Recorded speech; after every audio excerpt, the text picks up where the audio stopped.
Magandang araw po sa inyong lahat mga kababayan at welcome back dito po sa PNR. At ito nga mga kababayan, breaking news. Grabe to, di makapaniwala ang palasyo at kongreso sa pasabog ng COA Barbers Bistado. Yan mga kababayan, patungkol po riyan ang ating aalamin at bibigyan ng komento. At nandito nga po sa thumbnail natin, PBBM na bulabog, palasyo na sa likod ng kaguluhan. Yan mga kababayan, at ito nga, i-share po natin ito, no? Kasi itong first family, I think, ay nahuli, nahuli no? Na umattend ng isang concert, gamit di umano ang presidential chopper. Pero okay lang naman yan, di ba? Kasi presidente po siya. Alam naman na mayor ang sumakay sa presidential chopper. Pero ang hindi matanggap ng ating mga kababayan, no, ay sa pagdalo ng concert, di ba? Yun po ang hindi matanggap ng taong bayan, na gagamitin ng government property just to attend the concert. Nako, mamaya mga kababayan, bigyan po natin ng reaksyon yan. At ito pa, former President Duterte, talagang tahasan at harapang sinabi na ang Malacanang ang nasa likod ni Trillanes. Nako, bigyan po natin ng reaksyon yan mamaya. Ano bang nangyayari dito? At dating President Duterte, meron pong mensahe mga kababayan sa ating lahat. Ito mamaya, bigyan po rin natin ng reaksyon. At ito na nga, simulan na po natin dito po sa sinasabi kong ito. Ito, pakinggan na lang po natin at bigyan natin ng komento to. Grupo ang paggamit ni Pangulong Bongbong Marcos sa presidential chopper para dumalo sa concert ng British rock band na Coldplay. Nakita ang Pangulo at si First Lady Liza Araneta Marcos sa Philippine Arena sa Bulacan nitong Biyernes. Una nang dumepensa ang Presidential Security Group na ginamit nila ang presidential chopper para siguraduhing ligtas ang Pangulo sa gitna ng mabigat na trapiko papunta sa venue ng concert. Para sa grupong bayan, malaking insulto po yan sa milyong-milyong commuter, lalo na't kakalabas lamang sa pag-aaral ng isang navigational and digital mapping group na Metro Manila ang may worst traffic situation sa buong mundo. Una naman ni Gabriela Party List Representative Arlene Brosas, insensitive, out of touch at pagsasayang ng pondo ng taong bayan ang pagsakay ng Pangulo sa chopper. Idiniin naman ng Kabataan Party List na mas malaking security. Yes, sir, mga kababayan, no? Dito sa sinasabi ni Arlene Brosas, no, ni Representative Arlene Brosas, no? I think karapatan din naman siguro ng Pangulo yan. Pero ang hindi nga lang medyo katanggap-tanggap mga kababayan, no? Sa kabila ng mga problemang kinakaharap ng ating bansa ngayon, may ganito palang nangyayari. May ganito palang eksena mga kababayan na kung saan, sa bagay, kilala na rin naman natin ng first family, diba? Na mahilig po sa party-party. Nako, pag ganyan po ng ganyan mga kababayan, ay hindi po kayo para sa mahirap, diba? Kaya ba ganito ang nangyayari sa ating bansa dahil ganito ang ating presidente? He is more on socializing instead of working. Ganun ba yun? Kasi base po sa nakikita natin, no? Base po sa binabalitan mga mainstream media, buti na nga lang binalita nila ito Kasi minsan hindi na nila binabalitan mga ganitong balita sapagkat may nasasaktan, no? So yan mga kababayan, kung ayo po ang tatanungin, tama po ba itong pa-party-party yan ni President Bongbong Marcos Jr., no? Gamit ang presidential chopper. Presidente naman siya. Tama lang siguro. Ang pagkakamali lang, no? Yung event na inattendan, di ba? Kasi it's not appropriate na gamitin mo yung government property like presidential chopper just to attend the concert nitong Coldplay na sinasabi, di ba? Kung kayo po ang tatanungin, tama po ba ito? Well, anyway, ano po ang inyong reaction dyan? At eto na nga, hindi lang po yan ang pasabog para sa Malacanang. Ito pa ang pasabog ni dating Pangulong Duterte para rin sa Malacanang. Yung mga nakaupo sa Malacanang, sino po bang nakaupo dyan? Para po kay President Bongbong Marcos Jr. Ito po, sana marinig po, sa bagay, narinig na ito kasi balita ha? Itong si Trillanes, sabi po ni dating Pangulong Duterte, mga kabayan, itong si Trillanes talagang Malacanang sponsor dyan. Hindi gagalaw yan, nang ganun, walang pera yan. Nagtataka nga ako, bakit ang Malacanang ginagawa? Wala namang kaming kasalanan sa kanila. Hindi naman ako nag-aatake kay Presidente. Pero alam ko, si Trillanes nagtatrabaho kay President Marcos. Nako, matindi ang binitawang statement ni dating President Duterte, no, mga kabayan. Well, hindi naman ito magsasalita kung wala ring kung wala ring ebidensya, no.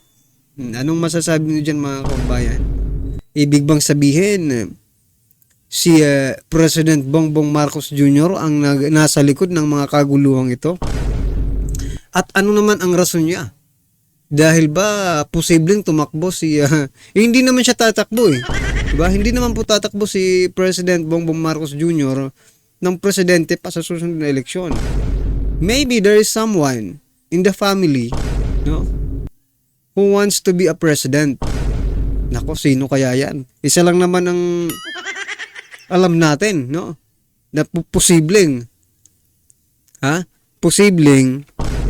tumakbo sa 2028 election, presidential election. Walang iba kundi si Tambaluslos, mga kababayan. Is President Bongbong Marcos Jr. Protecting Tambaluslos or securing the set, no? Yung set, mga kababayan, yung upuan, no? Yung pagka-pronounce ko parang iba, no? Pasensya na po kayo. Securing the upuan of Tambaluslos in the near future. Kaya ganito ang ginagawa ni President Bongbong Marcos Jr. sa mga Duterte. Yan ay mga tanong lang po natin, mga kababayan, base po sa ating mga nakikita at mga naririnig ng mga balita. Okay? Grabe po ito. Ano kaya ang masasabi ni President Bongbong Marcos Jr. dito sa statement na ito ni dating President Duterte? No? Ito, harapan na ito, kumbaga. Harap-harapan na po itong ikaw ang hinayuta ka, ikaw ang pasimuno ng lahat ng ito. Bakit mo, kung baga sa usapang kali, bakit mo ako, di ba? Bakit mo ako ginaganito? Wala naman akong ginagawa sa'yo. Maybe because, yan na nga pong sinasabi ko, dahil po kay Tambaluslos na mayroong planong maging Prime Minister o President sa 2028. Saan, mga kababayan, ano man po ang inyong reaction dyan, i-comment nyo na lang po. At eto, pakinggan po natin itong panawagan ni former President Duterte. Kapatid kong Pilipino,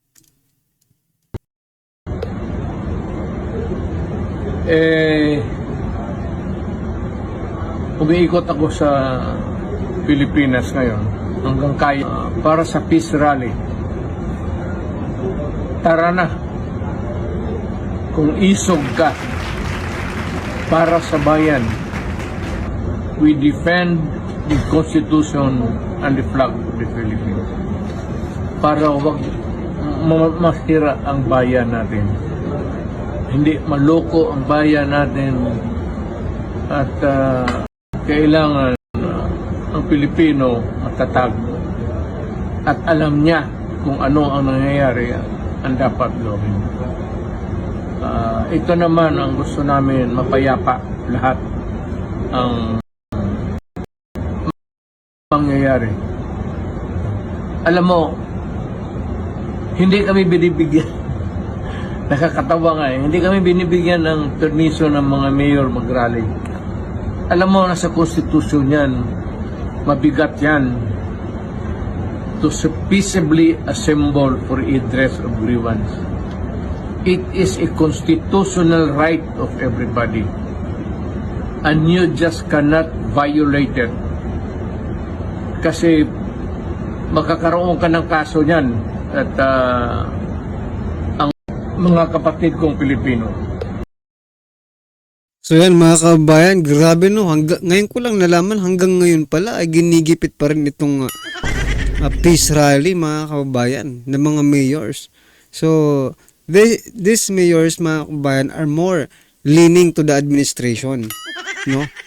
Sila po yung medyo doon po ang pagkampi sa administration. Well anyway, ano naman nila yan sabi nga it is a prerogative of the local chief, di ba? Pero mga kabayan, gaya nga na po ng sabi ni former President Duterte, karapatan po ng bawat isang Pilipino na makapagpahayag ng kanyang sariling damdamin about sa mga issue sa ating gobyerno. Nakakita po ba kayo nung panahon ni dating Pangulong Duterte, di ba? Itong sila Brosas, Castro, hindi pa si Raul Manuel, yung babae, no? Si pangalan nitong babaeng ito, yung pinalitan po ni Raul Manuel, no? Nakita niyo po ba silang ikinulong? Nakita niyo po ba silang pinagbawalan na mag-rally? Di ba? Hindi. Kasi yun po ay karapatan nila. Pero bakit ngayon pinagbabawalan? Ang mga ganitong gawain na nasa konstitusyon naman pala. Grabe po, no?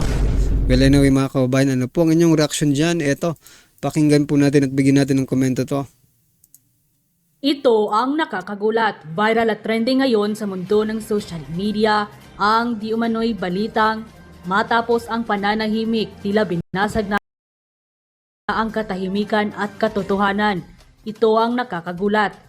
Chairperson ng Commission on Audit na pinamumunuan ng chairman nito na si Gamaliel Asis Cordoba, kumanta na at nagsalita na.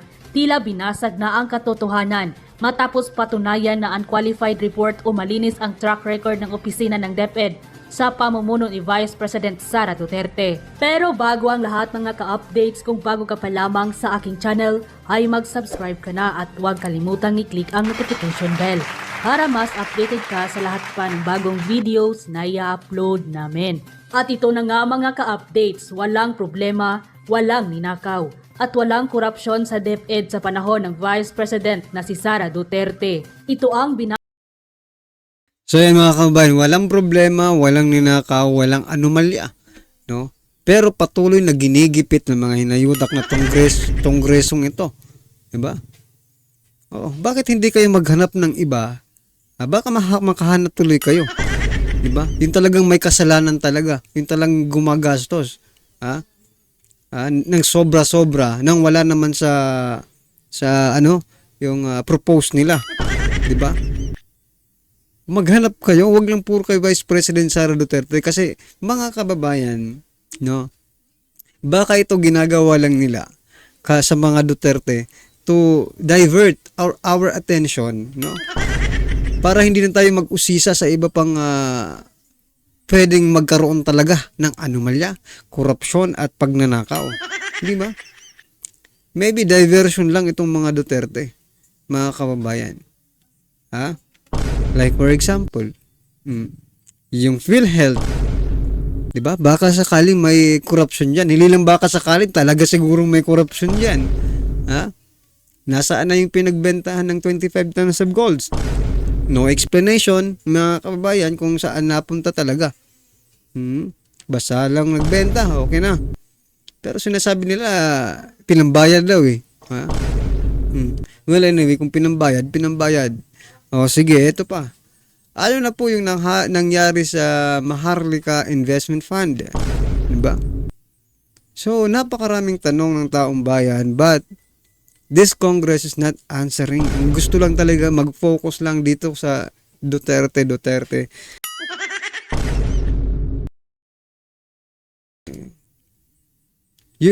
Eto.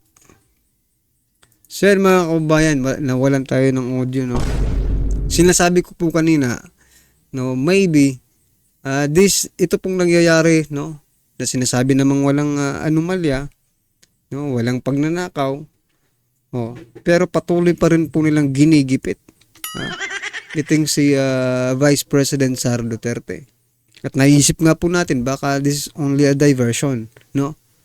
Para malihis sa mga tunay na issue ng ating bansa, itong kanilang mga ginagawang hearing. Ano sa palagay niyo po mga kababayan? Parang ganun po ang lumalabas. Nasag na katotohanan ng Commission on Audit o COA at marami sa ating mga kababayan matapos ang tila kontrobersyang kaliwatkan ng mga aligasyon sa OBP at tila pinupolitika lang umano lahat ng mga kontrobersyang binabato sa Office of the Vice President ayon mismo kay Vice President Sara Duterte. Mukhang mapapahiya nga raw ang mga kongresista sa inilabas na report at pahayag ng Commission on Audit na pinamumunuan ng chairman nito na si Gamaliel Asis Cordova. Matapos patunayang unqualified report o malinis ang track record noon sa opisina ng DepEd, noong si Vice President Sara Duterte pa ang namumuno ito. Tila tiyak rin daw na kahihiyan ang aabuti ng mga kongresista sa Kamara de Representante na hanggang ngayon ay tila naniniwala pa rin sila na mali ang pamamahala ng pangalawang Pangulo na si Sara Duterte.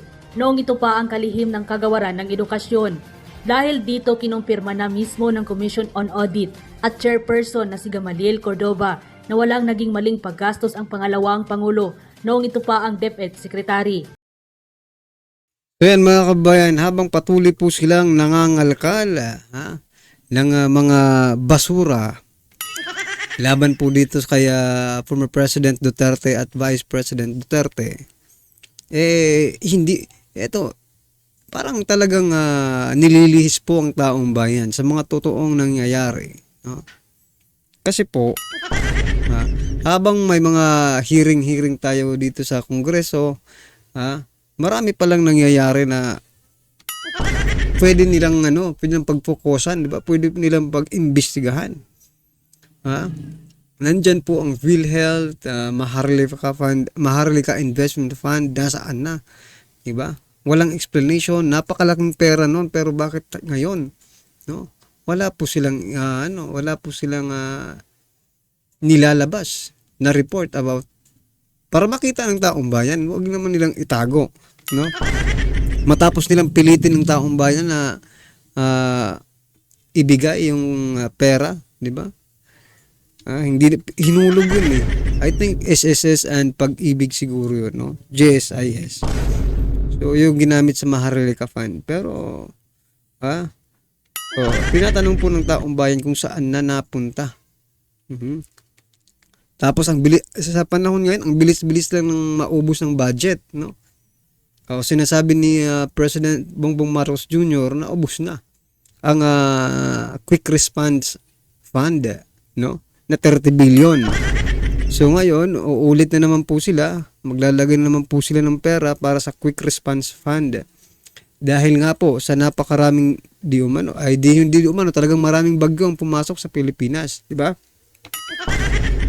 Pero ang tanong, saan din naman napupunta yung sa DSWD, di ba? Marami yan no? Na mga pondo. Tapos yung ayuda, 500 billion.